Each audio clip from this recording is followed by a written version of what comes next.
Hello everyone, welcome back to our channel GS education online. आज हम करेंगे कृषि भूगोल यानी कि एग्रीकल्चर ज्योग्राफी की एक इम्पोर्टेंट और इंटरेस्टिंग थ्योरी जो है डेरेंट विटलसे की, जिसमें उन्होंने एग्रीकल्चर रीजन्स में बांटा है पूरे अर्थ को।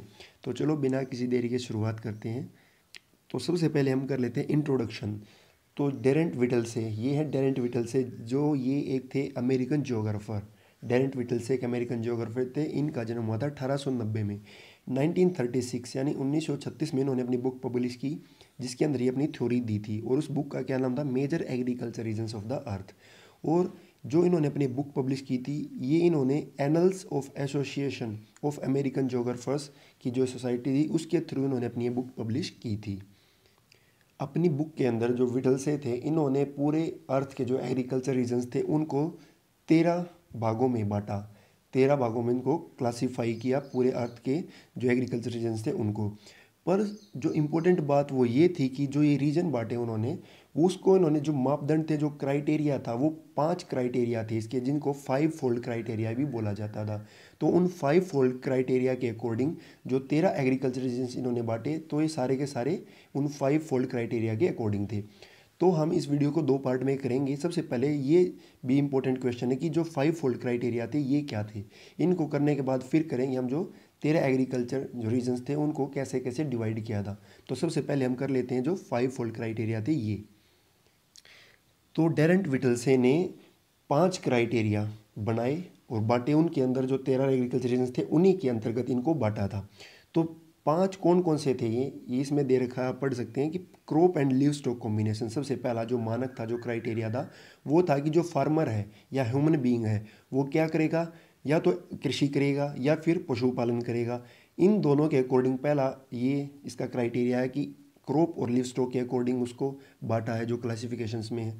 तो और दूसरा है मेथड्स, जो पशुपालन करेगा और क्रॉप कॉम्बिनेशन है उसका, या फिर जो कृषि करेगा, एग्रीकल्चर करेगा, उसके मेथड्स क्या क्या होंगे, उसके अकॉर्डिंग क्लासीफाई किया है। तीसरा क्या है कि इंटेंसिटी क्या है, जो लेबर की, कैपिटल की, ऑर्गेनाइजेशन की, कि जो जितनी भी जो श्रम है, मजदूरी है, उसके पास जो आर्थिक क्रियाएं हैं, जिसमें उनके पास अर्थ यानी कि जो पैसा है वो कितना है, कितना उसके अंदर इन्वेस्टमेंट है, ऑर्गेनाइजेशन कैसे काम कर रही हैं, और इसका फिर आउटटर्न क्या है, इसका रिजल्ट क्या है। जो उन्होंने इतना पैसा लगाया, जितनी इंटेंसिटी थी हर एक चीज़ की, तो उसका फिर रिजल्ट क्या रहेगा, उसके अकॉर्डिंग इन्होंने क्लासीफाई किया रीजन्स को।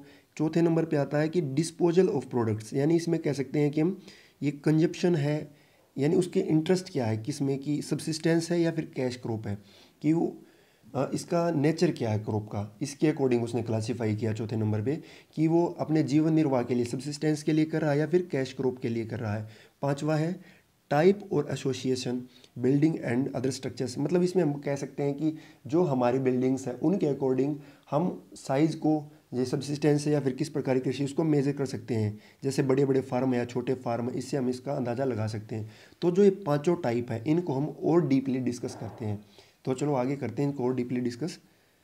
तो पहला था crop and live stock combination, यानी जो पशुपालन होगा या फिर कृषि होगी, उसके अंदर भी इसको क्लासीफाई किया गया है कि अगर वो एग्रीकल्चर करता है तो किस तरह के एग्रीकल्चर करेगा, अगर वो पशुपालन करता है तो किस तरीके से पशुपालन करेगा। यानी ये जो फार्मर है उसके इंटरेस्ट के ऊपर इसको बेस किया गया है। उसका इंटरेस्ट अगर दोनों में है तो क्रॉप, यानी कि क्रॉप और लिव स्टॉक बोथ दोनों में है, तो मिक्स फार्मिंग करेगा। इस तरीके से इसको और आगे क्लासीफाई किया गया है। तो पहला जो इसका फैक्टर है, क्राइटेरिया, वो है crop and live stock combination. इसके बारे में और ज़्यादा देखते हैं कि तो सबसे पहले हम ले लेते हैं क्रॉप को, यानी एग्रीकल्चर को। अगर उसका इंटरेस्ट एग्रीकल्चर में है तो कैसे उसको क्लासीफाई किया जाएगा। तो अगर क्रॉप को लेंगे तो इसमें दो उसके इंटरेस्ट होंगे, यानी उसका इंटरेस्ट तो क्रॉप है, पर इसके अंदर दो फैक्टर होंगे कि या तो वो सब्सिस्टेंस के लिए करेगा इसको, एग्रीकल्चर को, या फिर कमर्शियल के लिए करेगा। अगर वो सब्सिस्टेंस के लिए करता है तो किस प्रकार से होगा, और कमर्शियल से करता है, इस वे से करता है, तो किस प्रकार से होगा। तो सबसे पहले मानकर चलते हैं कि वो किसान है, वो उसको अपने जीविका निर्वाह के लिए करेगा, एग्रीकल्चर को सब्सिस्टेंस करेगा। तो इसमें भी दो प्रकार से होगी ये, कि एक तो होगी राइस डोमिनेटिंग, यानी चावल प्रधान कृषि जिसको बोलते हैं, जैसा पहले फोटो में दिखाया गया है। और दूसरे नंबर पर दूसरा इसका होगा कि इंटेंसिव सब्सिस्टेंस है, जो वो विदाउट राइस डोमिनेशन होगा, यानी उसमें चावल प्रधान नहीं होगा, अन्य जो खेती है इसके अलावा जो गेहूँ है, ज्वार है, इस तरीके की इसके अंदर कृषि की जाएगी। और जो दूसरा रहेगा सब्सिस्टेंस के अलावा रहेगा कमर्शियल। कमर्शियल में भी दो तरीके से होगा, जैसे कमर्शियल ग्रेन फार्मिंग करेगा या तो किसान, या फिर करेगा कमर्शियल प्लांटेशन एग्रीकल्चर। तो इसके दो पार्ट हो गए एग्रीकल्चर के, एक तो सब्सिस्टेंस और एक कमर्शियल। दूसरा है लिव स्टॉक, यानी पशुपालन करता है तो क्या स्कोप रहता है उसका। अगर वो लिव स्टॉक करता है, पशुपालन करता है, तो इसमें दो टाइप होंगे। एक तो नोमैडिक हर्डिंग होगा, सब्सिस्टेंस के लिए होगा, जो जिसको हम क्या बोलते हैं, चलवासी पशुचारण। तो जो चलवासी पशुचारण है उसको करेगा वो अपने जीविका निर्वाह के लिए, या फिर करेगा लिव स्टॉक रेंचिंग करेगा वो कमर्शियल पर्पज़ के लिए, है ना। या तो वो चलवासी पशुचारण करेगा अपने जीवन निर्वाह के लिए, या फिर करेगा जो पशुओं का संवर्धन है वो रेंचेज के अंदर करेगा, उसको बाड़ों के अंदर, और ये इसका कमर्शियल पर्पज़ होगा। ये फोटो इसके दोनों कार्यों को दिखा रहा है। अगर वो पहले में दिखा रखा है कि नोमैडिक हर्डिंग है, इसके अंदर क्या होता है कि जो किसान होते हैं वो दूसरी जगह पर चलवासी पशुचारण करते हैं, चारे के लिए दूसरे स्थानों पर घूमते फिरते रहते हैं। और दूसरा है कमर्शियल जो रेंचिंग होती है, यानी बड़े बड़े बाड़ों में, जैसे यूएसए और अमेरिका, यूएसए है, यूरोप है, ऑस्ट्रेलिया, न्यूजीलैंड है, ये इन देशों में क्या होता है कि बड़े बड़े फार्म्स बनाए जाते हैं, और उसके अंदर क्या करता है ये रेंचिंग्स बनाते हैं, ये रेंच बना देते हैं, बड़े बड़े फार्म हैं, और वहाँ पर कमर्शियल फार्मिंग करते हैं ये। तो ये भी इसका एक स्कोप है। फिर इसका तीसरा पार्ट ये बनता है कि उसका इंटरेस्ट दोनों में भी हो सकता है, एग्रीकल्चर और लीव स्टॉक के अलावा क्रॉप और लीव स्टॉक दोनों में भी हो सकता है। तो अगर ऐसा होगा तो क्या करेगा, मिक्स फार्मिंग करेगा फिर किसान। तो ये था इसका पहला, crop and leave stock combination, ये इसका पहला क्राइटेरिया था जिसके अंदर इनको डिवाइड किया गया है, एग्रीकल्चर, लीव स्टॉक और बोथ में। फिर दूसरा क्राइटेरिया क्या था, मेथड्स थे जो इसके, जो लीव स्टॉक कर रहा है या फिर क्रॉप्स ग्रो कर रहा है, इसका जो मेथड्स क्या क्या है। तो या तो प्रिमिटिव मेथड्स यूज़ करेगा, या फिर करेगा ट्रेडिशनल मेथड्स यूज़, या फिर करेगा मॉडर्न मेथड्स यूज़। इन तीनों को भी एक बार देख लेते हैं। अगर वो उसकी चॉइस है या फिर उसकी मजबूरी है कि वो प्रिमिटिव एग्रीकल्चर्स के जो मेथड उनको यूज़ कर रहा है, जैसे ऊपर वाले फोटो में दिखाया गया है कि जो प्रिमिटिव अगर उसके मेथड्स हैं तो उसमें क्या होगा, ये शिफ्टिंग कल्टीवेशन करेगा, और ये कहाँ पर होगी, सारा बैकवर्ड रीजन्स हैं उनके अंदर ये होगा। और दूसरी साइड क्या होगा कि जो इनका प्रोडक्शन है वो भी काफ़ी कम होगा, क्योंकि जो इनके औजार हैं वो बहुत पुराने हैं। और नीचे अगर ट्रेडिशनल मेथड, जैसे इसमें दिखाया गया है कि ये बैल है और अपना हल के साथ ट्रेडिशनल मेथड से इसको करता है, अगर वो होगा तो इसमें क्या होगा, कल्टीवेशन, इसमें इसका प्रोडक्शन है वो थोड़ा सा ज़्यादा हो जाएगा, पर इतना फिर भी सफिशिएंट लेवल तक नहीं पहुंच पाएगा। अगर तीसरा हम देखें, तीसरे फोटो में दिखाया ये है, अगर मॉडर्न एग्रीकल्चर के मेथड, अगर वो मॉडर्न एग्रीकल्चर के जो मेथड है उनको अडोप्ट कर लेता है तो उसका प्रोडक्शन भी ज़्यादा होगा, और जो उसके मेथड्स वो तो है ही नए, और उसको इसमें आसानी भी रहेगी। तो इन तीनों बेसिस पर, इन तीनों क्राइटेरियाज़ के ऊपर भी इसको बांटा गया, क्लासीफाई किया गया है। तो यह था दूसरे नंबर का। इसमें हमने जान लिया कि प्रिमिटिव कैसे करेगा, इसमें प्रिमिटिव उसके मेथड्स रहेंगे जिसमें बैकवर्ड एरियाज़ में ज़्यादा होंगे और प्रोडक्शन कम होगा। ट्रेडिशनल मेथड होंगे जैसे हल और जो बैल हैं उनके द्वारा करेगा, इसमें थोड़ा प्रोडक्शन तो ज़्यादा होगा पर फिर भी ट्रेडिशनल मेथड्स में काउंट होगा। तीसरा मॉडर्न, जो मॉडर्न मेथड था ये जो डेवलप्ड कंट्रीज़ हैं या फिर डेवलपिंग कंट्रीज़ हैं वहाँ पर भी ये हो रहा है, तो वहाँ पर इसमें उनकी प्रोडक्टिविटी ज़्यादा होगी, अच्छा उनका लेबर कम होगा, मैकेनिज़्म उसमें ज़्यादा होगा। तो इस तरीके से इसके ऊपर भी इसको क्लासीफाई किया गया इनके मेथड्स के ऊपर। अब बात करते हैं तीसरा क्राइटेरिया वो क्या है। तो तीसरे क्राइटेरिया में इंटेंसिटी, उसकी सघनता कितनी है, लेबर की, कैपिटल की, ऑर्गेनाइजेशन की, इनकी कितना ज़्यादा मात्रा में इसको यूज़ किया जा रहा है, और इसका फिर और आउटटर्न क्या मिल रहा है, हमें रिजल्ट क्या मिल रहे हैं।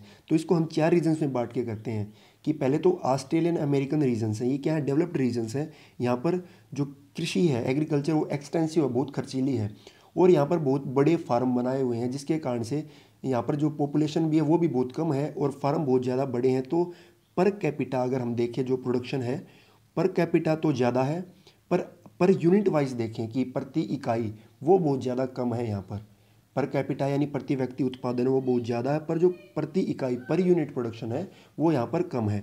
ये इसके जनसंख्या कम होने के कारण जो प्रोडक्शन है वो हाई हो जाता है, और इसके कारण ये सरप्लस पैदा करते हैं, यानी अतिरिक्त अनाज इनके पास होता है जिसको एक कमर्शियल यूज़ करते हैं, उसका उनको व्यापार करते हैं, दूसरे देशों में इसको भेजते हैं। तो जो ऑस्ट्रेलिया अमेरिकन रीजन यहाँ पर क्या है, पर कैपिटा प्रोडक्शन तो ज़्यादा है, पर अगर यूरोपियन रीजन्स के अकॉर्डिंग तुलनात्मक इसको देखें हम कंपैरेटिवली, तो प्रति इकाई यानी हेक्टेयर वाइज कम है। दूसरे पे आते हैं जो यूरोपियन रीजन्स है, जैसा मैंने बताया यहाँ पर क्या है, पूंजी तो ज़्यादा लगानी पड़ती है, वो तो है ही, सेम एज इट इज़ पहले की तरह, और यहाँ पर लेबर वो भी ज़्यादा यूज़ कर रहे हैं, मैकेनिज़्म भी बहुत ज़्यादा है, और यहाँ का जो प्रोडक्शन है पर यूनिट एरिया वो ज़्यादा है ऑस्ट्रेलियन और अमेरिकन रीजन्स की कंपेरेटिवली। अगर हम बात करें तो यूरोपियन रीजन है, यहाँ पर यूनिट प्रति इकाई उत्पादन ज़्यादा है, और जो प्रति व्यक्ति उत्पादन है वो भी बहुत ज़्यादा है, जिसके कारण ये भी सरप्लस पैदा करते हैं, सरप्लस प्रोड्यूस करते हैं, और उस एग्रीकल्चर को, उस प्रोडक्शन का ये क्या करते हैं, दूसरे देशों में कमर्शियल यूज़ के लिए उसका प्रयोग करते हैं। तो तीसरा इसमें आएगा जिसका इसमें क्लासीफाई किया गया, जिसके कारण तीसरा ओरिएंटल वर्ड, यानी जो हमारे पूर्वी देश हैं, ईस्टर्न कंट्रीज़, उसके लिए ओरिएंटल वर्ड यूज़ किया गया है विटले के द्वारा। तो जो ओरिएंटल वर्ल्ड से वहाँ पर ये मानसून एरिया ज़्यादा आता है, उसके अंदर जो ज़्यादातर मानसून एरिया, उसमें क्या होता है, इंटेंसिव लेबर है, लेबर भी बहुत ज़्यादा है, पर जो आउटपुट पर यूनिट है वो भी बहुत ज़्यादा है। पर इसका सबसे बड़ी प्रॉब्लम क्या है कि यहाँ पर पॉपुलेशन बहुत ज़्यादा है, जिसके कारण वहाँ के रिसोर्सेज पर बहुत ज़्यादा प्रेशर है, और इस कारण जो इनका एग्रीकल्चर टाइप वो क्या है, सब्सिस्टेंस है, ये जीवन निर्वाह करते हैं।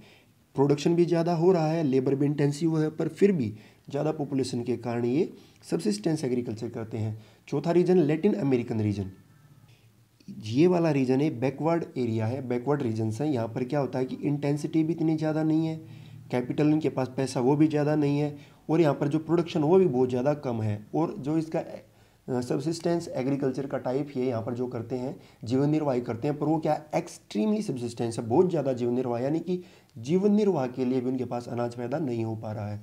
तो ये इस इंटेंसिटी के अकॉर्डिंग, ये तीसरा पॉइंट था, intensity of labour capital organisation, और इसका आउटर्न रिजल्ट क्या है, तो उसके अकॉर्डिंग भी विटले ने क्लासीफाई किए हैं 13 रीजन्स।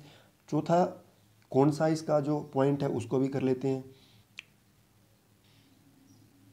कि कैसे वो इसको कर रहा है, पर्पज़ क्या है, सब्सिस्टेंस कर रहा है या फिर कैश के लिए कर रहा है, कैसे अपना जीवन निर्वाह कर रहा है कृषि के लिए, उसका इंटरेस्ट क्या है, या फिर वो इसके लिए पैसा कमाना चाहता है कृषि के द्वारा, कमर्शियल कर रहा है, तो ये उसका पर्पज़ है। पर्पज़ के अकॉर्डिंग भी विटले ने इसको क्लासीफाई किया है, जो 13 रीजन उसने बांटे हैं।